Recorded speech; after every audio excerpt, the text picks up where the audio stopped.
നമസ്കാരം, big ten ന്യൂസിലേക്ക് സ്വാഗതം. കൊടകര കുഴൽപ്പണക്കേസ് അന്വേഷണത്തിന് പുതിയ സംഘം. കൊച്ചി DCPക്ക് ചുമതല. DCP KS സുദർശന്റെ നേതൃത്വത്തിലുള്ള 8-അംഗ സംഘത്തെയാണ് നിയോഗിച്ചത്. തിരൂർ റേഞ്ച് DIG തോംസൺ ജോൺസനാണ് അന്വേഷണ സംഘത്തിന്റെ മേൽനോട്ട ചുമതല. പഴയ അന്വേഷണ സംഘത്തിലെ DYSP VK രാജു പുതിയ അന്വേഷണ സംഘത്തിലും. EP ജയരാജൻ നാളെ പാലക്കാട്. ആത്മകഥാ വിവാദം കത്തി നിൽക്കെയാണ് ജയരാജൻ തെരഞ്ഞെടുപ്പ് പ്രചാരണത്തിന് നാളെ പാലക്കാട് എത്തുന്നത്.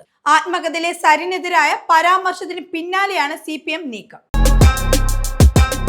ആത്മകഥാ വിവാദത്തിൽ DC ബുക്സിനെതിരെ DGPക്ക് പരാതി നൽകി EP ജയരാജൻ.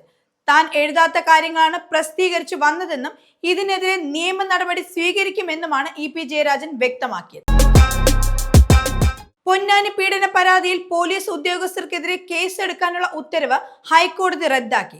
ആരോപണ വിധേയനായ പോലീസ് സർക്കിൾ ഇൻസ്പെക്ടർ വിനോദ് നൽകിയ ഹർജിയിലാണ് ഹൈക്കോടതി ഡിവിഷണൽ ബെഞ്ചിന്റെ ഉത്തരവ്. പുസ്തകം എഴുതാൻ പാർട്ടിയുടെ അനുമതി വേണ്ടെന്ന് MV ഗോവിന്ദൻ. പുസ്തകം പ്രസിദ്ധീകരിക്കണോ എന്നുള്ള കാര്യം പരിശോധിക്കും. ജയരാജനെ വിശ്വസിക്കുന്നു എന്നും MV ഗോവിന്ദൻ.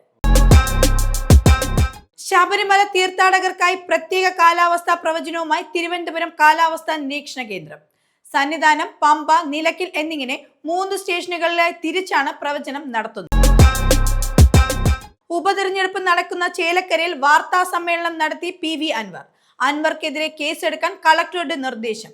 ആരെയും ഭയക്കുന്നില്ല, പറയേണ്ടത് എവിടെയും തുറന്നു പറയും. താൻ ഒരു ചട്ടങ്ങളും ലംഘിച്ചിട്ടില്ലെന്നും PV അൻവർ പ്രതികരിച്ചു. ചേലക്കരയിൽ നടക്കുന്നത് മദ്യവും പണവും ഒഴുക്കിയുള്ള വോട്ട് പിടുത്തം. ഇടത് സർക്കാർ ചേലക്കരയിൽ തിരഞ്ഞെടുപ്പ് സ്ലിപ്പ് നൽകുന്നത് കവറിലിട്ട പണത്തോടൊപ്പമെന്ന് PV അൻവർ. ശബരിമല തീർത്ഥാടനത്തോടനുബന്ധിച്ച് ജില്ലകളിലെ ഹോട്ടലുകളിൽ വെജിറ്റേറിയൻ ഭക്ഷണത്തിന്റെയും ബേക്കറി ഉൽപ്പന്നങ്ങളുടെയും ജ്യൂസുകളുടെയും വില ഏകീകരിച്ച് നിശ്ചയിച്ചു. പത്തനംതിട്ട ജില്ലാ കളക്ടറാണ് വില നിശ്ചയിച്ചത്. CISFന്റെ ആദ്യ വനിതാ ബറ്റാലിയന് അംഗീകാരം നൽകി കേന്ദ്ര സർക്കാർ. കേന്ദ്രമന്ത്രി അമിത് ഷായാണ് ഇക്കാര്യം അറിയിച്ചത്.